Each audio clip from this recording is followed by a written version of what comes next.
Ladies and gentlemen, your mind is the steering wheel of your life. Every decision you make, every reaction you have, every opportunity you either seize or miss comes down to how you've trained your mind to operate. Think about it. You don't control the weather, the economy, or the people around you. You don't get to choose every circumstance that unfolds in your life. But you do get to choose the way you think, the way you process those circumstances, and the way you respond. That choice is where your true power lies. Most people live as though their mind is on autopilot. They let external events yank their emotions in every possible direction. A rude comment ruins their day. A delay in plans fills them with frustration. One piece of bad news convinces them that life is falling apart. They give their power away to every little circumstance that comes along because they've never taken control of the wheel. When your mind is untrained, it's like driving a car with your hands off the steering wheel. You're at the mercy of the road, the bumps, and whatever random direction the car happens to veer. That's how most people live reactively, not proactively. And the truth is, if you don't steer your mind deliberately, it will be steered for you by fear, doubt, and negativity. Your mind will pick up on the loudest voices around you, the complaints, the news headlines, the gossip, the fear, mongering, and it will shape your thoughts accordingly. But if you want a life of calmness and stability, especially when storms hit, you have to become the driver, not the passenger. You have to train yourself to direct your thoughts toward what serves you instead of what sabotages you. Calmness in every situation isn't something you're born with. It's a learned discipline. It's a muscle you build by repeatedly choosing to keep control instead of letting your mind spiral. And the way you train that muscle is by understanding that every thought you hold has a destination attached to it. If you're thinking fear, you're driving toward more fear. If you're thinking doubt, you're heading straight toward hesitation and missed opportunities. But if you hold thoughts of clarity, patience, and solutions, you're steering toward a life where challenges don't derail you. They guide you to growth. The challenge is, your mind doesn't automatically default to empowering thoughts. In fact, most people's default setting is to focus on problems, not possibilities. That's why you have to interrupt the old patterns. You have to deliberately feed your mind the kind of ideas that lead to stability and strength. Just as a GPS guides you to your destination, your mind will guide you wherever you consistently point it. The question is, are you programming it with the right coordinates? If your coordinates are complaints, fear, and anxiety, then don't be surprised when you end up in a life full of exactly that. But if you feed your mind images of where you want to be, the kind of person you want to become, and the way you want to handle adversity, your mind will begin to shape your reality in that direction. It's not magic. It's the law of cause and effect in action. Your thoughts cause feelings. Your feelings influence actions. Your actions produce results, change the cause, the thoughts, and the entire chain changes. If you think about it, most people have it backwards. They think they need better circumstances before they can feel calm. But the truth is, you need to feel calm before better circumstances will come. If you keep waiting for life to stop throwing challenges at you before you control your thoughts, you'll wait forever. Life doesn't get easier. You get stronger. You don't train your mind for calmness when everything is perfect. You train it in the middle of the storm so that no matter how hard the winds blow, you keep steering in the right direction. One of the most powerful ways to take control of your mental steering wheel is to start paying attention to the conversations you have with yourself. Your inner dialogue is the voice giving directions. If it's constantly saying, "This is terrible, this is hopeless, I can't do this," then of course your emotions will follow. But if you train that voice to say, "I can figure this out, this won't break me, I am in control of how I feel," then even when the outside world is chaotic, your inner world remains stable.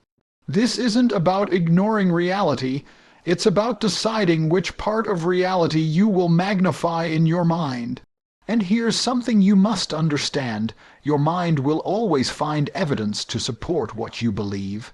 If you believe that you are powerless, your mind will point to every situation that seems to prove it.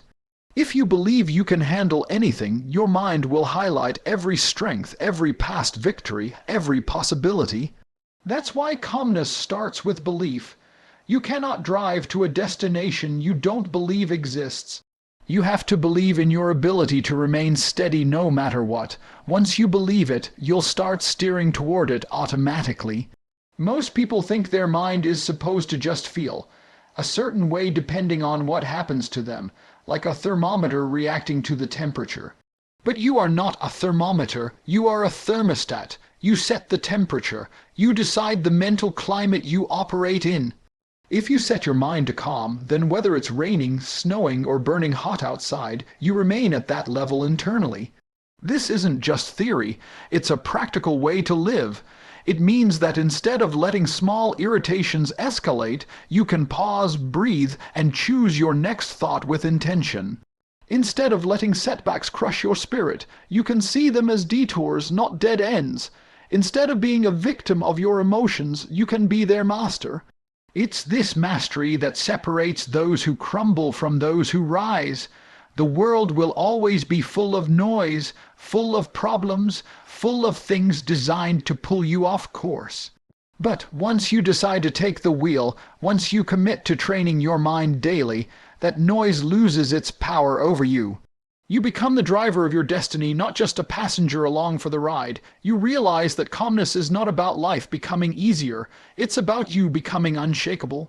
And the moment you take ownership of your thoughts, you begin to direct your life toward the future you actually want instead of the one you accidentally stumble into. Detach from emotional triggers, and you will discover a level of control over your life that most people never experience. Emotional triggers are those invisible buttons inside your mind that, when pressed by someone's words, actions, or even a small inconvenience, cause an immediate reaction: anger, fear, irritation. Sadness before you've even had time to think. They're often built from your past experiences, your insecurities, and the beliefs you've picked up over the years without even realizing it. When someone cuts you off in traffic and you explode with rage, that's a trigger. When a single critical comment ruins your mood for hours, that's a trigger. When a sudden change in plans makes you spiral into anxiety, that's a trigger. Most people live at the mercy of these triggers, believing that they are just emotional, or that life is the cause of their stress. But the truth is, the trigger itself is not the problem. It's your attachment to it. When you're attached to emotional triggers, you allow other people and circumstances to dictate your internal state. It's like giving them a remote control to your emotions and letting them press whatever button they want whenever they want. You might not even realize it's happening because you've been conditioned to think that reacting instantly is normal. But normal doesn't mean healthy. The moment you start detaching from these triggers, you begin to regain control. Detachment doesn't mean you stop caring or become cold. It means you refuse to be a puppet to your emotional impulses. Imagine for a moment that life is a constant stream of events, both pleasant and unpleasant, flowing toward you. When you're triggered, you grab onto these events emotionally and let them pull you wherever they want. But when you're detached, you watch them pass without getting swept away. You observe, you evaluate, and then you decide how to respond. That gap between what happens and how you react, that's where your power lies. And that gap only exists if you're willing to step back from your emotions long enough to see the situation clearly. One of the reasons triggers have such a strong grip on people is because they're often tied to identity. If someone challenges your opinion, it might not just feel like they're disagreeing with you. It might feel like they're attacking who you are. If someone ignores you, it might not just be an action. It might feel like proof that you're unworthy. But those reactions come from stories you've been telling yourself for years. The trigger is simply exposing the belief beneath it. Detachment allows you to separate the event from the meaning you've been attaching to it. Instead of letting a single comment spiral into a full-blown emotional storm, you can recognize that it's just a comment, nothing more, nothing less. Training yourself to detach is like training a muscle. At first, you'll slip into old patterns without even realizing it. You'll feel the rush of emotion and react before your conscious mind catches up, but over time you can learn to pause. That pause is the most valuable skill you can develop if you want calmness in every situation. It's the moment where you acknowledge the emotion without letting it control you. You might feel the heat of anger, the sting of hurt, or the wave of anxiety. But instead of acting on it immediately, you breathe, you watch, and you choose. This practice doesn't mean you suppress your emotions. Suppression is dangerous. It's like shoving pressure into a bottle and pretending it's gone. Eventually it explodes. Detachment is not suppression, it's observation. It's the ability to stand beside your emotions instead of inside them, to look at them from the outside and decide whether they deserve your energy. When you can do this, you become nearly impossible to manipulate. People lose the power to control you with their behavior. Circumstances lose the power to throw you into chaos. The key is self-awareness. You can't detach from a trigger you don't know exists. This means you have to study yourself, notice what sets you off, pay attention to the situations that make you react without thinking. Ask yourself why those moments hit you so hard. Is it because of something in your past? Is it because of an insecurity you haven't addressed? Is it because you've been holding onto a belief that no longer serves you? The more you understand the roots of your triggers, the easier it becomes to detach from them. It also helps to reframe your perspective on challenges. Instead of seeing a trigger as something bad, see it as a teacher. Every time you feel yourself about to react, that's an opportunity to practice emotional discipline. It's like a test, one you can choose to pass or fail. If you pass, you get stronger, you build more control. If you fail, you simply try again next time with more awareness than before. Another powerful tool for detachment is changing your relationship with other people's opinions. Much of what triggers us comes from a deep need for validation or a fear of rejection. When someone disapproves of us or criticizes us, it can feel like a personal attack. But the moment you stop basing your sense of worth on external approval, those words lose their sting. You realize that other people's reactions are more about them than they are about you. Their opinion is not a reflection of your value.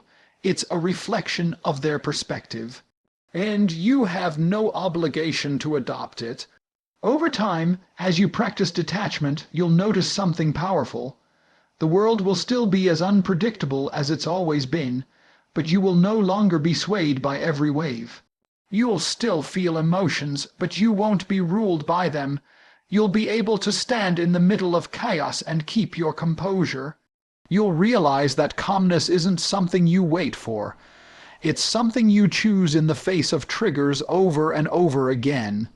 This choice is what separates those who live in constant emotional turbulence from those who move through life with unshakable steadiness. Shift from reaction to response, and you will change the entire trajectory of how you experience life. Most people move through their days reacting to whatever happens around them without a single thought about whether their reaction is serving them. A driver cuts them off, and they slam the horn, scream, and carry that anger for hours. Someone sends a blunt message, and they fire back without considering how their words will escalate the situation. The weather changes, a plan falls through, a piece of bad news arrives, and instantly their mood, energy, and focus collapse. This constant state of reaction keeps people trapped in emotional instability, always at the mercy of outside forces. But when you make the deliberate choice to respond instead of react, you reclaim your authority over your life. The difference between reaction and response may seem small, but it's the difference between living as a passenger and living as the driver. Reaction is automatic. It bypasses conscious thought and comes straight from emotion. Response is intentional, it passes through your awareness, allowing you to choose the most effective way forward. A reaction is often rooted in impulse, while a response is rooted in clarity. When you respond instead of react, you create a pause between stimulus and action, and in that pause lies the space for better judgment, self-control, and wisdom. Think of reaction like a spark hitting dry grass. It flares instantly, without consideration of what it might burn down. Response is like striking a match with purpose, deciding exactly where the flame should go and whether it should be lit at all. The truth is, life will constantly present you with situations that trigger your emotions, but you are not obligated to hand over your power to the first feeling that arises. Feelings are temporary, they pass. But the actions you take in the heat of a reaction can create lasting consequences, sometimes irreversible ones. The skill of responding rather than reacting is something you have to train. The first step is awareness. You have to catch yourself in the moment before you act. Most people are so used to reacting that they don't even notice it's happening. They feel anger and they lash out. They feel fear and they freeze. They feel hurt and they attack. The shift begins when you start to notice the sensation of emotion rising inside you and you consciously delay your action.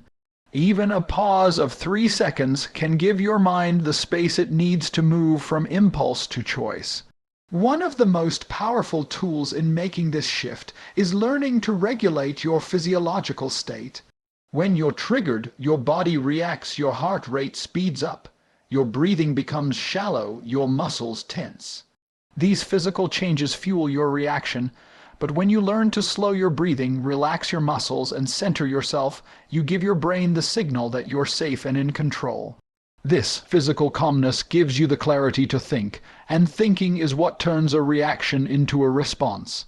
Another crucial part of shifting from reaction to response is detaching your sense of identity from the situation.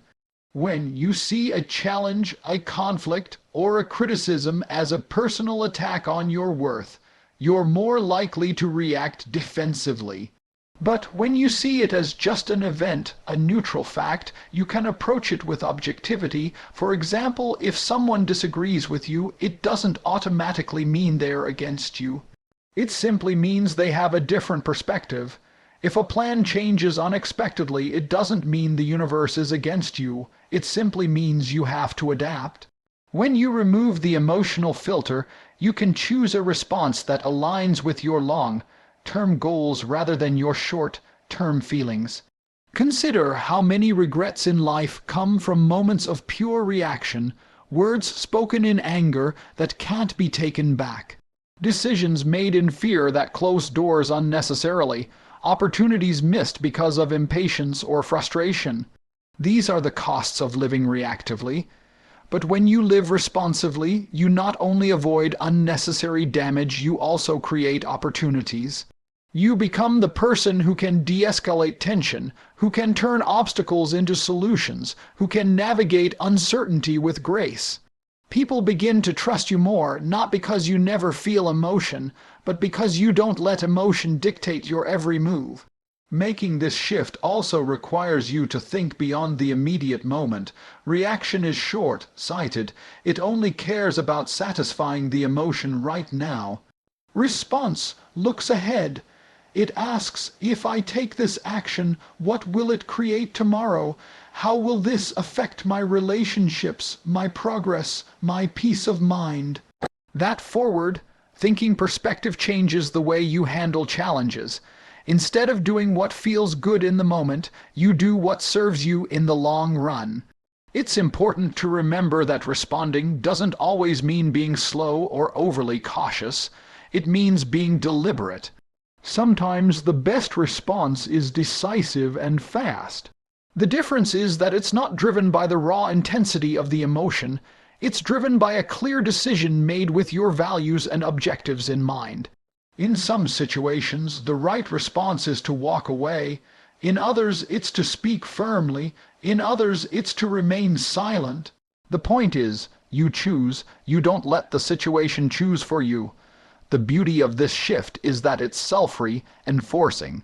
The more you respond instead of react, the more control you feel over your life. The more control you feel, the calmer you remain under pressure. And the calmer you remain, the easier it becomes to respond with clarity instead of reacting with chaos. It's a cycle that strengthens you with every choice you make. Over time, you begin to notice that things that once triggered you barely register anymore. You still feel emotions, but they no longer dictate your actions in the same way. Living in response rather than reaction transforms the way you interact with the world. You stop being pulled in every direction by fleeting emotions and start steering your life with intention. You find that even in the face of chaos, you can keep your balance. You realize that life's real power is not in controlling what happens to you, but in controlling how you choose to meet it. Reprogram your mental blueprint, and you will discover that the limitations you thought were permanent are nothing more than old instructions your mind has been following for years. Every belief you hold, every automatic reaction you have, every way you see yourself in the world, it's all part of a mental program that's been running in the background since you were a child. You picked up pieces of it from your parents, your teachers, your friends, your culture, the media, and your own past experiences. Some of these programs empower you, but many of them hold you back without you even realizing it. They tell you what's possible for you, what you deserve, and how you should think, feel, and act in certain situations. If your mental blueprint is designed for fear, scarcity, and self-doubt, it won't matter how hard you work. You will keep sabotaging yourself. The blueprint in your mind is like the operating system in a computer. No matter how fast the processor is, if the software is outdated or corrupted, it will keep producing errors. You can try to install new habits and force yourself into new behaviors, but if your underlying mental program is misaligned, you'll eventually fall back into old patterns. That's why lasting change requires you to go deeper than just surface-level actions. You have to rewire the way you think at the core level. Reprogramming your mind starts with awareness. You can't change a program you don't know exists. This means paying attention to the thoughts that arise in your mind without judgment. Notice the words you use when you talk to yourself. Notice the way you interpret challenges. Do you automatically see setbacks as proof that you're not good enough? Do you tell yourself that certain dreams are not realistic before you've even tried? Do you assume that stress and struggle are the only way to succeed? These are clues to your programming.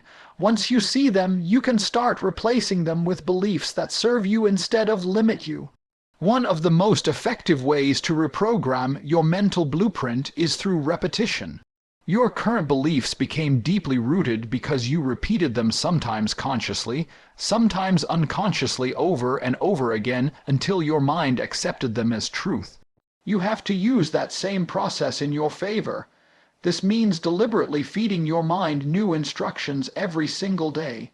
Affirmations, visualization, and focused thought are powerful tools for this. When you repeat a new belief with emotion and conviction, your subconscious mind begins to accept it. Over time, it becomes the new default program.